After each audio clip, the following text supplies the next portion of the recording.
Okay, so the first thing, there's basically three or four steps to get an engine going. So the first one is just like we did with the APU, we have to get the fuel shutoff valve to be open. So you know where the APU fuel shutoff valve is? Which is just above the ejection arming switches, the red and black switches. Yeah, the shutoff valve, yeah, the fuel Yep, shutoff. so left and right. you only do one at a time. Very important, very important. So do you see the left one? Lift the cover and turn on the left, so we're opening that fuel shutoff valve. Shutoff valve left on. Yep, now we're going to leave it like that, so close the cover so you don't accidentally shut off your fuel whilst in flight. Okay, now do you see the PVI-800, that pocket calculator looking thing? Yep. You'll see just forward of that is a dial that kind of goes from 8 to 0. Yep. Alright, that's your fuel. That's important. Above that is our engine RPM. Yep. And that's important because we need to check that the engine is starting properly. Okay, so when that dial there, which goes, obviously there is about 0 now, and each needle has a 1 and a 2 on it, so you can tell which is which, and it goes round to about 110%, which would be bad. So that's what we're going to look at when we're starting the engine. So, okay, the first thing you do, fuel shutoff valve to open, done that, and then at the very aft of that row, you'll see that there's a section called ENG control, engine control. Do you see that section? Yes. Alright, there's ones on the left, two switches called EEG, LH and RH, left engine, and it's the engine governor. So the helicopter kind of fly like, you know, any helicopter, it has a governor which speeds and slows the engines to keep you basically flying, depending on the collective that you dial in. So you want to turn those governors on. So we'll turn the left-hand one on first and close that cover. So the governor, very, very important. Now, just like we did before the engine selector, we're going to choose the left engine to start it. So do you see left engine there? The starter switch? Flick it down and left. So that's on the left-hand side where the radio thing is. It comes down. I can't really see what the lettering is. It goes back and left. Yeah, it just goes back and left. Alright, back and left it is. Yep. Now the next thing we need to turn off, very important, is the rotor brake, because we need the rotors to spin if we're going to go anywhere. So do you see the red handled, like down by your left side, you've got yellow handled levers and red handled levers? Cut-off valves? Yes, so those are the cut-off valves, and we're going to flick them, but not yet. And beneath that we've got a black dial, a black lever. Yeah. Yep, flick that so it's down, and that means the rotor brake is now off. So there's only it's only like a 3-position thing, isn't it? It goes up and down, and you want it down. It's down, yeah. I found it a little bit tricky to remember because it doesn't really move very far, which one is off and which one is on. And I was like, is that off? Is that on? Think of it, the way I remembered it though, is it's like a car. You know, in a car like you normally pull the handbrake. Yeah, up is breakers on, down is breakers off. So even though it's facing the wrong way, that's how I remember it. Okay, so now we're ready to start the left engines. So just like we did with starting the APU, that left start button is what you're going to press. Now before you do it, remember on the right hand side side of the dash, there's the engine RPM. Yes. Okay, so what you're going to do is you're going to look at that, and you see it says it's 0 right now. When the needle gets to about 2, you're going to press with the mouse the left cut-off valve, the red-handled cut-off valve. So what's going to happen basically is the APU gets the engine revving up to 2,000 revs, and then we flick the dial. You just press the red handle, and it goes forward, and that will introduce gasoline to the engine when it's at 2,000 revs. Or after even. Pardon? Or after even. Yeah. So I think helicopters are playing on after. Ah, yeah, well, whatever it is. That's alright, just threw it in. Alright, I think I got that. So it's like a 3 button. You press the on switch, look for the over 200, turn the left lever on, because we're doing the left engine. Yes. Yep.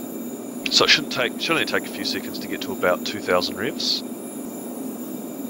you have to flick the start button once, don't you? It's only a quick flick on it, so just watch it. Yep.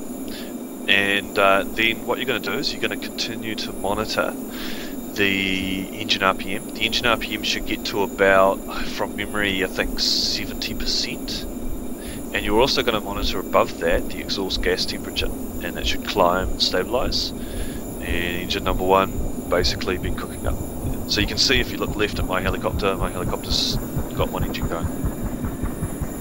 It's not very hard. You almost certainly can't get it wrong, but if you do get it wrong, it's a major pain in the ass. Oh, let's start it.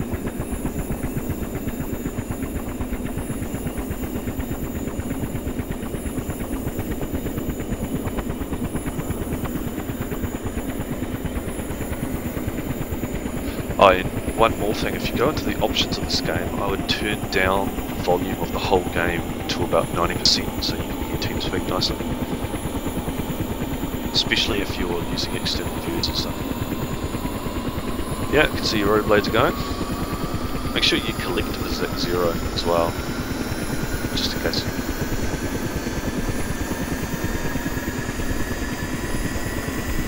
Beautiful.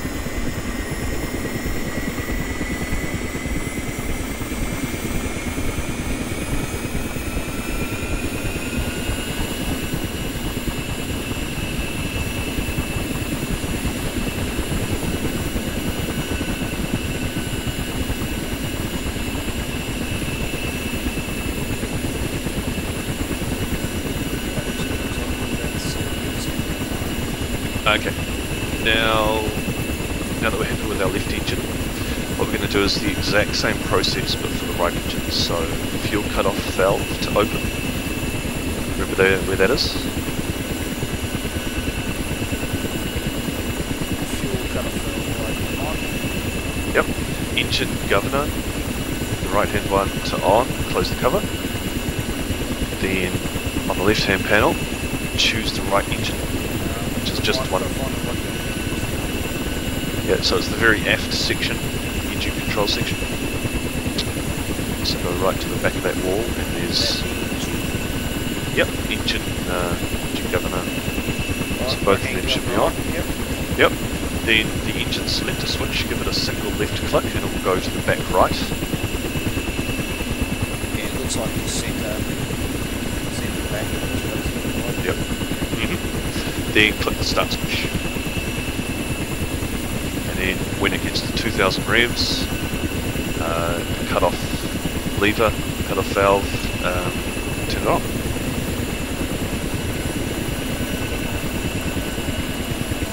Typically I introduce the gas when it's about 1800 revs, something like that.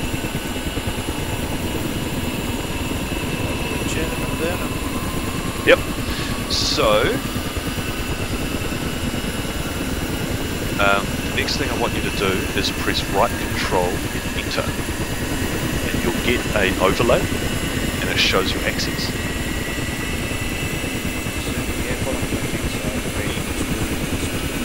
Yep, that is something that you probably always want to fly with. And the reason for that is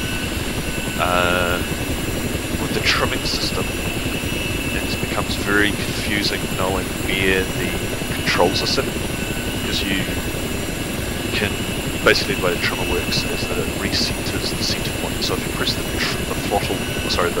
cyclic all the way forward, press the trimmer, and suddenly the joystick being in the middle equates to the cyclic being all the way forward. Does that make sense? Yeah, sort of. So yeah, you can imagine pressing the cyclic a little bit forward, pressing the trim, then turning the joystick to the middle, and it's as though your cyclic is sitting always at that little way forward. So it's a nice easy way of flying where you just make a little adjustment, trim it, press the trimmer, then suddenly that input is always being inputted. But the problem is you can forget where the hell the cyclic actually is, because we don't actually have our hand on the in-game cyclic to see where it's sitting. So that tells you basically that little overlay gives you an idea of, and the same works for the rudder. So if you dial in right rudder and then press the trimmer, it's like you've always got right rudder dialed in, so you can crash.